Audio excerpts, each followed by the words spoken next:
distinguished members of the committee. It is an honor to be here. I thank you for the invitation to share my testimony. My goal is to inspire action to safeguard the lives of migrant children, including the staggering 85,000 that are missing. Today, children will work overnight shifts at slaughterhouses, factories, restaurants to pay their debts to smugglers and traffickers. Today, children will be sold for sex.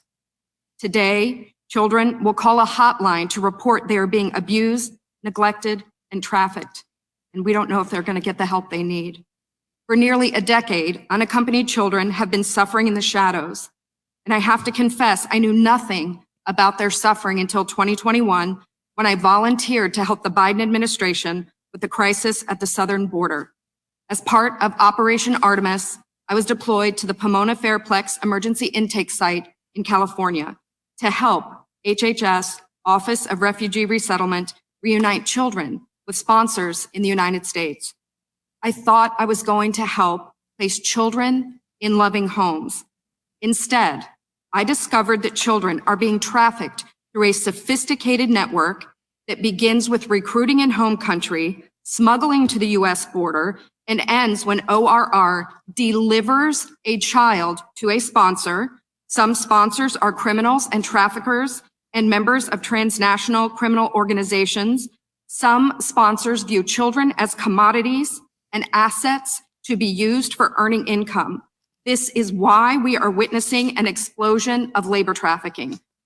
Now, whether it's intentional or not, it could be argued that the United States government has become the middleman in a large-scale, multi-billion-dollar child trafficking operation that is run by bad actors seeking to profit off of the lives of children. As for me, my interest is the safety of the children. I do not view this as a political issue. I view this as a humanitarian issue. I assure you, my motives are the highest and best. I want the children protected. So I want to tell you some of what I witnessed personally at the Pomona Fairplex. I saw vulnerable indigenous children from Guatemala who speak Mayan dialects and cannot speak Spanish. That means they cannot ask for help in English. They cannot ask for help in Spanish. They become captives of their sponsors. I have sat with case managers as they've cried to tell me the horror of what has happened to children as they make the journey to this country.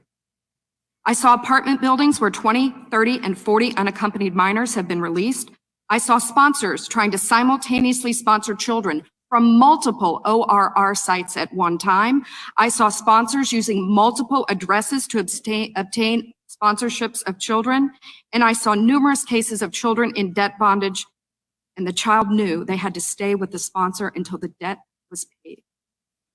Realizing that we were not offering the children the American dream, but instead putting them in modern day slavery with wicked overlords was a terrible revelation.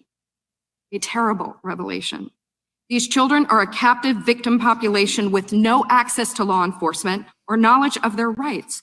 They are extorted, abused, neglected. And that is why I blew the whistle in 2021.